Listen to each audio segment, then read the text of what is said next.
Alors dans ce 16e chapitre, on va étudier la mécanique des fluides. Alors qu'est-ce que c'est que la mécanique des fluides? En introduction, je vous ai mis que c'était un domaine de la physique qui étudie le comportement des fluides. Donc un fluide, ça va être un liquide ou un gaz.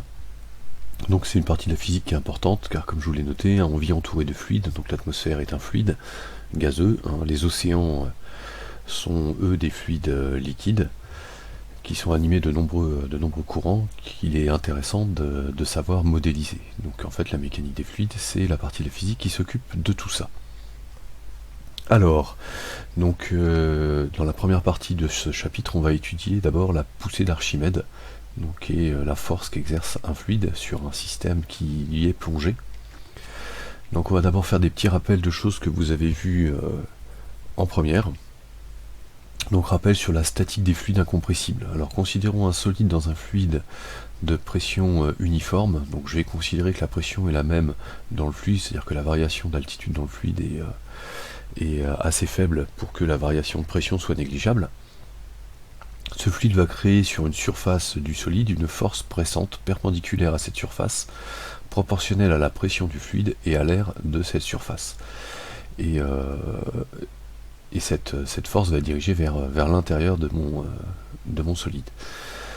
Donc le fluide, il est constitué d'un très grand nombre de particules en translation généralement, et ces particules vont venir se cogner contre la surface là que j'ai représentée en jaune de mon solide. Et en fait l'ensemble de tous ces petits chocs va créer une force qu'on appelle la force pressante. Donc cette force pressante, elle est perpendiculaire à la surface sur laquelle s'exerce la pression du fluide, dirigée vers l'intérieur, et donc perpendiculairement à cette surface. Et elle est proportionnelle à la pression. Alors si mon système était sphérique, en fait je prends la tangente à ma surface, et la force pressante va être perpendiculaire à cette tangente. Alors, donc en fait, cette pression, c'est en fait cette force pressante, pardon, c'est la pression fois la surface. F égale P fois S. Alors vous avez vu en première que la pression d'un fluide incompressible varie avec la profondeur dans ce fluide.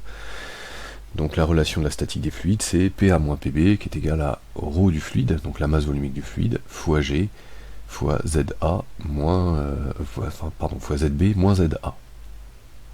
Donc là je vous ai mis un schéma, alors j'ai orienté mon axe Z vers le bas, si on l'oriente vers le haut ça change pas grand chose. Cette relation montre que la pression dans le fluide augmente avec la profondeur.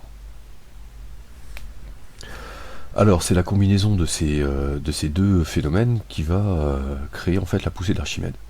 Donc on considère un solide cubique plongé dans un fluide incompressible, il est soumis à une infinité de forces pressantes de valeur croissante à mesure que la profondeur augmente. Donc contrairement à l'hypothèse que j'avais fait là je vais avoir un gradient de pression, c'est-à-dire que la pression à une profondeur faible va être faible, et puis plus je vais descendre, plus elle va augmenter. Ce qui fait que je vais avoir une infinité de petites forces pressantes qui vont être de plus en plus grandes à mesure que je descends le long de la face. Alors ce qui se passe sur mon système, alors j'ai choisi cubique pour simplifier, on va avoir 4 faces verticales et 2 faces horizontales. Ce qui se passe sur les 4 faces horizontales, c'est la même chose. Donc j'ai une force pressante qui est plutôt faible en haut de la face et plus grande à mesure que je descends. Sauf que ces forces pressantes, là elle est orientée dans ce sens-là, vers la droite sur cette face, et sur la face d'en face elle va être orientée vers la gauche. Comme ces deux points sont à la même altitude, les deux forces pressantes sont équivalentes, et en fait elles vont se compenser. Donc en fait j'ai une infinité de petites forces pressantes le long de ma paroi, mais j'ai des forces opposées, exactement opposées, sur la face opposée. Donc ça pour la face de gauche et la face de droite, mais pareil pour la face de devant et la face de derrière. Autrement dit, l'ensemble de ces petites forces, elles se compensent, donc elles vont pas intervenir. Sur les faces verticales, c'est pas la même chose. L'ensemble de la face, elle est à la même altitude, à la même profondeur. Donc en fait j'ai la même pression partout, donc je vais pouvoir modéliser ça par une seule et même force. Sauf que cette face ici, elle a une profondeur moindre que la face inférieure, donc la pression ici est plus faible qu'en bas, donc la force pressante sera plus faible. Et cette fois-ci, quand je fais la somme vectorielle de ces deux forces, je vais avoir une résultante qui va être verticale vers le haut. D'accord, je vais simplement retirer ici la force pressante vers le bas, donc j'aurai toujours une force vers le haut, juste un petit peu plus faible que celle-là. Et bien c'est cette force dirigée verticalement vers le haut qu'on appelle la poussée d'Archimède.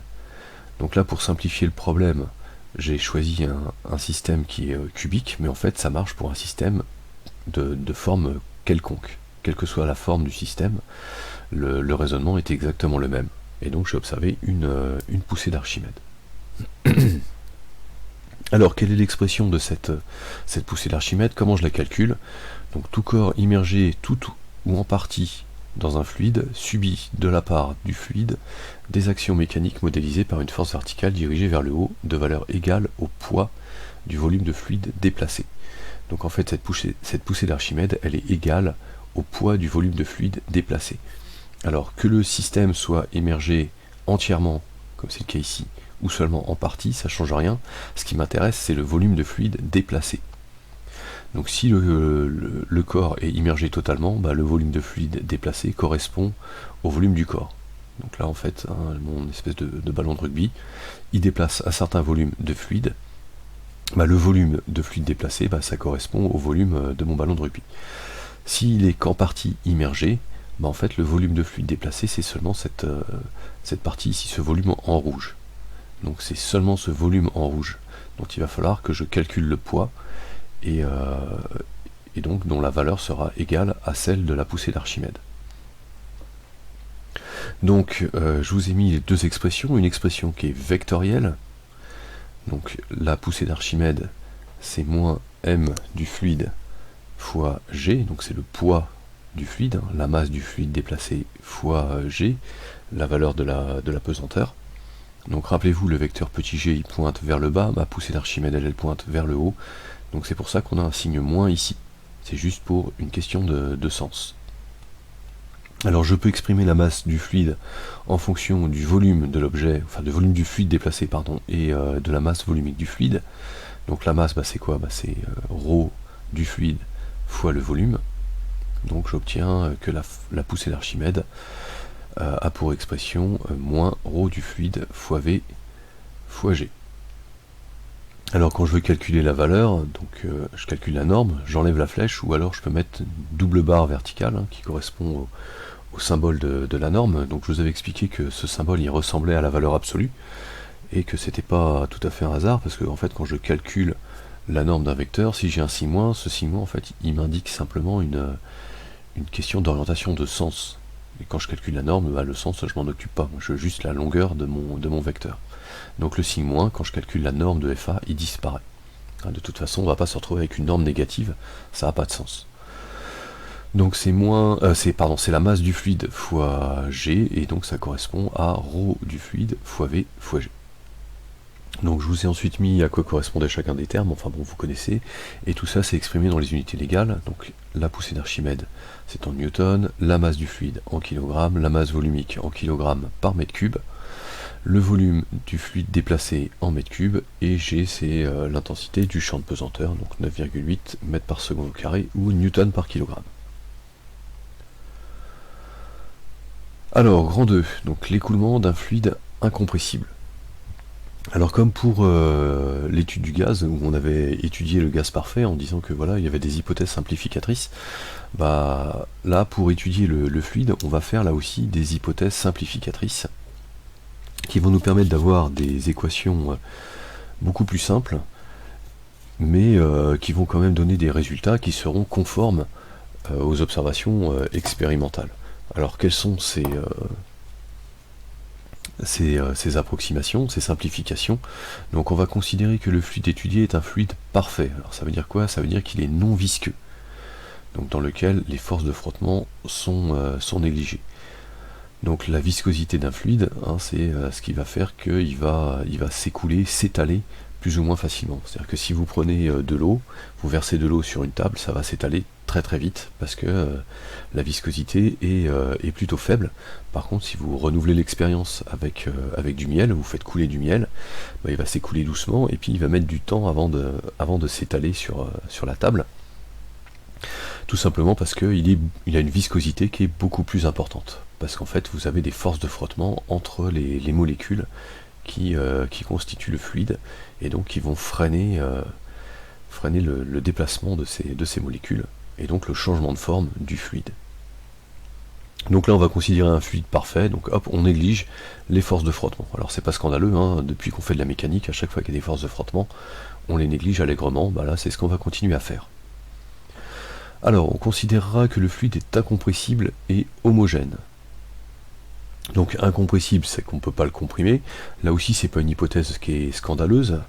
Alors autant pour un gaz, les molécules constituant le gaz sont très loin les unes des autres, et donc on va pouvoir réduire le volume du gaz.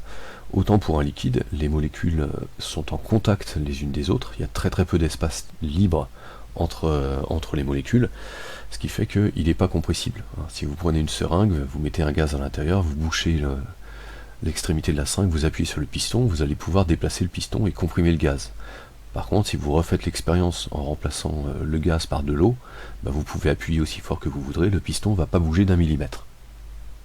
Parce que le fluide est incompressible. Donc il a aussi des propriétés homogènes. Alors ça veut dire quoi? Ça veut dire que les propriétés du fluide seront les mêmes, quel que soit l'endroit où on se trouve dans le fluide. Donc on va considérer que sa masse volumique, par exemple, va être la même. Donc ça c'est en fait une conséquence du fait qu'on considère qu'il est incompressible et homogène. Donc ça c'est les hypothèses concernant le fluide. Maintenant on va voir les hypothèses concernant l'écoulement. Donc on va considérer que l'écoulement sera laminaire et en régime permanent. Alors qu'est-ce que ça veut dire? Un écoulement en régime laminaire n'est pas turbulent, c'est-à-dire qu'il n'y a pas de tourbillon. Donc là je vous ai mis deux images où on voit dans un premier temps un écoulement laminaire. Alors là on comprend très bien pourquoi on appelle ça laminaire. Donc le fluide se déplace par lame en fait. Donc de façon assez ordonnée. Donc tout ça c'est laminaire. Et puis ici sur l'intérieur, hein, après le bord de l'obstacle, là on a un écoulement qui est turbulent, où on observe en fait des tourbillons. Donc ici dans l'écoulement laminaire, toutes les molécules du fluide se déplacent dans le même sens, hein, elles vont de la gauche vers la droite, alors que ici au niveau de l'écoulement turbulent, bah, j'ai des molécules qui font demi-tour en fait, et qui se déplacent de droite à gauche. D'accord. Donc ça c'est évidemment bien plus complexe à étudier, donc nous on va se limiter à des écoulements laminaires.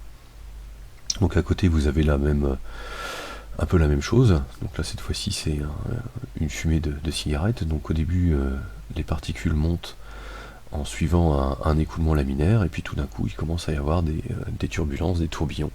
Donc on passe en régime turbulent. Alors maintenant concernant le régime permanent, alors qu'est-ce que ça veut dire le régime permanent? Ça veut dire que les propriétés du fluide, donc sa pression, la vitesse de déplacement du fluide, ne va pas dépendre du temps. Ça va être le même, quelle que soit la date à laquelle on regarde, en un point donné. C'est-à-dire que si je regarde les molécules qui sont le fluide qui est à cet endroit-là, bah, je vais avoir une vitesse qui va être constante, quelle que soit la date, une pression qui va être constante, quelle que soit la date. Donc ça ne varie pas. C'est ça qu'on appelle un régime permanent. Alors, deuxième point, la notion de débit volumique. Donc là aussi c'est quelque chose dont on avait déjà parlé. En fait je m'étais servi du débit volumique pour vous expliquer un petit peu la notion d'intensité dans un courant, pour vous rappeler tout ça. Donc le débit volumique, donc que j'ai noté dV, est le volume de fluide qui traverse une section droite d'une conduite par unité de temps. Donc j'ouvre mon robinet et puis je veux savoir combien j'ai de litres qui s'écoulent par mon robinet par seconde. Alors sauf qu'en physique on utilise les unités légales, donc le volume il va être exprimé en mètres cubes et la durée en secondes. Donc en fait mon débit volumique va s'exprimer en mètres cubes par seconde.